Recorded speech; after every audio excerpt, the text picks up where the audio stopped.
안녕하십니까. 만병통치약이라는 게 있을까요?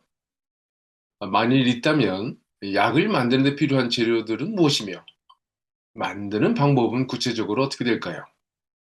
돈키호테가 바로 만병통치약을 제조하여 먹고 누워서 3시간 진땀을 흘리며 잤다가 몸이 완치된 후에 다시 의욕적으로 모험을 떠나게 되는데요. 이 약과 관련해서 무슨 일이 있었는지 돈키호테의 내용을 살펴보도록 하겠습니다. 돈키호테 1권의 16장과 17장에는 돈키호테와 산초가 허름한 객주집에서 머물면서 일어난 대혼란과 그 싸움 중에 두 사람은 크게 다치게 되고 상처를 치료하기 위해 행한 일들이 벌어집니다. 장품 중 늘 그랬던 것처럼 돈키호테의 잘못으로 벌어진 일인데 오히려 산초가 더 큰 화를 당하는 상황이기도 하죠. 돈키호테가 개쭈집 딸을 공주로 착각하고 온갖 망상에 사로잡혀 발생한 사건인데요. 개쭈집에서 돈을 받고 몸을 파는 마리또르네스를 한밤중 돈키호테가 껴안게 되고 그제가 다가오기를 기다리던 마부와 돈키호테 그리고 산초 등이 뒤얽혀 결국 우리의 두 주인공들은 심하게 다치게 됩니다. 출혈과 상처 투성이가 되죠. 이렇게 완전 녹초가 된 돈키호테가 생각해낸 것이 만병통치약인데요. 그는 산초에게 말합니다. 산초, 이 사람아, 가능하면 일어나게. 일어나서 이 성의 영주를 불러서 기름 약간과 포도주, 소금, 로즈메리를 좀 달라고 하게나. 내가 바로 몸에 좋은 약을 만들 텐데 지금이야말로 그 약이 꼭 필요하네. 이어 산초가 재료를 가져오자 돈키호테는 그 약재들을 받아 전부 한 대 섞더니 일종의 혼합액을 만들어 적당하다고 생각될 때까지 한참 동안 푹 삶고 끓였습니다.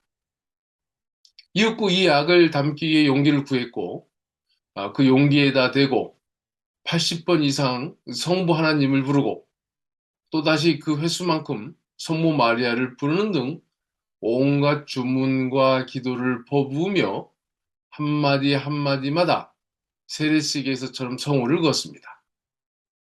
돈키호테는 이렇게 만든 것이 영험한 약이라고 생각하고 향유의 효능을 자신이 바로 직접 시험해보고 싶어서 그것을 병에 채웠고 솥단지 안에 남아있는 거의 반대쯤 되는 그 약물을 쭉 들이켰습니다. 한편 그 약물을 다 들이켜기가 무섭게 토하기 시작했는데 뱃속에 남아있는 게 하나도 없을 정도였습니다. 구토와 함께 속이 뒤집혀지고 얼마나 혼이 났는지 온몸에 땀이 있는 대로 쏟아졌습니다. 그는 이불을 좀 덮어달라고 하면서 혼자 있겠다고 했고 사람들은 원하는 대로 해주었습니다. 그리고 3시간 이상 잔 뒤 깨어나니 뼈 부러진 데도 좋아졌고 정말 몸이 개운해진 것 같았고 몸이 다 나았다고 생각했으며 그 피에라브라스 향유가 진짜로 약효가 있다고 믿고는 앞으로 이 처방만 있으면 어떤 싸움이고 결투고 상처고 아무리 위험하다 할지라도 두려움 없이 대처할 수 있다고 생각했습니다. 한편 이렇게 돈키호테가 완치된 모습을 보여주자 이것을 지켜보던 산초가 가만히 있지 않았겠죠. 산초는 주인의 몸이 좋아지자 신비하다고 생각해서 솥단지에 아직 적지 않게 남아있는 약물을 달라고 했고요. 돈키호테가 그 물을 주자 산초는 두 손으로 받아 주인님이 마신 것보다 적지 않은 양을 멋지게 들이마셨습니다. 그 결과 어떻게 됐을까요? 불쌍한 산초의 뱃속이 주인님의 뱃속보다 좋지 못한지 처음 토하자마자 그 메스꺼움과 고통으로 온몸에 땀이 비오듯 하고 기절초풍할 지경인지라 이분이야말로 정말로 인생의 종말이 왔구나 하고 생각하게 되었죠. 너무 고통스럽고 힘이 들어 그 약을 준 도둑놈과 그 약인가 뭔가에 대해 온갖 저주를 퍼부었고요. 그걸 보고 있던 돈키호테가 말합니다. 산초, 내 생각에는 이런 모든 재앙이 자네가 정식 기사가 되지 못해서 오는 것 같네. 내가 알기로는 이 영약은 기사가 아닌 사람들에게는 별 효험이 없다거든. 네, 기발하고 대단한 돈키호테의 설명인데요. 이 말을 들은 산초는 나리께서는 그걸 아시면서 이 세상에 저희 가문과 제가 재수가 없어도 유분수지. 왜 그런 걸 초인이 맛보게 내버려 두셨나요? 라고 항의했지만 마신개 속에서 발동을 하자 가여운 산초의 코와 입 그리고 두 고랑으로 토산물이 어찌나 무섭게 쏟아지는지 그가 다시 놓은 띠로 만든 덕석자리도 덮고 있던 나무 껍질 같은 담요도 모두 엉망이 되어버렸다. 온갖 발작과 난동이 벌어지고 땀으로 목욕을 해대는데 산초 본인뿐만 아니라 모든 사람이 산초의 목숨이 그대로 끊어질 줄 알았다. 이 발작과 폭풍우가 거의 2시간 동안 계속되고 난 후에 낫기는커녕 더 망가지고 녹초가 되어서 도저히 일어나지도 못했다라고 돈키호테에 기록되어 있습니다. 한편 그와 반대로 돈키호테는 앞에서 얘기했듯이 몸이 한결 나아져서 금방이라도 몸을 찾았다나고 싶어졌는데요. 거기다가 자신이 만들어 본 묘약으로 자신감과 확신이 생겼다라고 기록되어 있습니다. 그렇다면 두 사람에 대한 효과가 확연히 다른 이 약의 성분을 다시 볼까요? 돈키호테가 상초를 지켜 가져오게 한 재료는 올리브 오일과 와인, 소금과 로즈메리였고, 이들을 한데 섞어 끓여 만들었는데요. 돈키호테 일권의 10장에 돈키호테는 이 약을 피에라브라스의 향유라고 부르고 있죠. 돈키호테가 피에라브라스 향유를 언급한 장면은 다음과 같습니다. 그 향유로 말하면 지금 내 머릿속에 만드는 방법이 떠올랐는데 그거 한 방울이면 죽음도 겁 안 나지. 어떤 상처도 그것만 있으면 죽지 않게 된다는 말이야. 내가 그걸 만들어 자네에게 주는 날이 오면 자네는 걱정할 게 하나도 없겠지. 내가 말한 향유를 두 방울만 마시게 하면 온몸이 씻은 듯이 거뜬하게 낫게 된다네. 이 말을 들은 산초가 가만히 있을 수 없었죠. 다음과 같이 말합니다. 정말 그런 약이 있다면 저는 지금부터 주인님이 약속해 주신 섬 같은 건 포기하고요. 그저 제가 이토록 힘들게 봉사한 대가로 그 영약을 만드는 기술만 전수해 주신다면 더 바랄 게 없겠구만요. 라고 말합니다. 돈키호테를 따라 나선 이유가 섬이 총독이 되는 것이었는데 만병통치약을 만드는 기술을 전수해 준다면 바로 이 동행을 그만둔다는 말이니 역시 산수답습니다. 한편 피에르브라스 향유는 죽은 예수의 몸에 발라줬다는 것인데요. 모든 상처를 고치는 묘약으로 알려져 있습니다.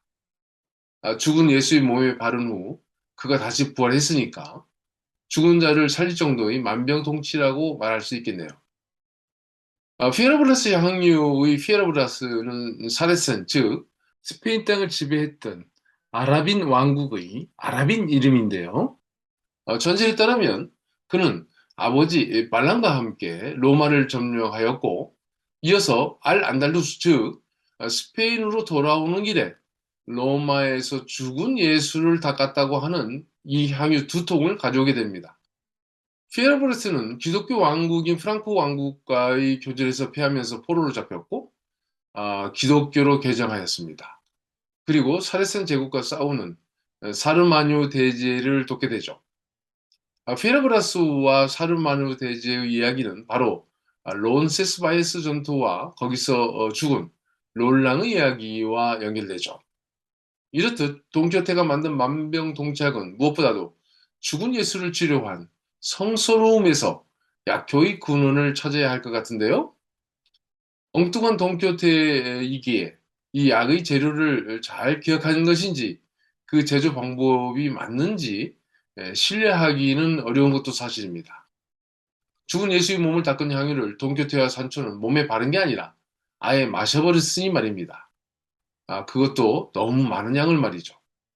어쨌든 올리브 오일, 와인, 로즈메리, 그리고 소금 등은 스페인, 이태리, 그리스 등을 포함한 지중해 지역 음식에서 주로 쓰이는 식재료들인 것만은 사실이죠.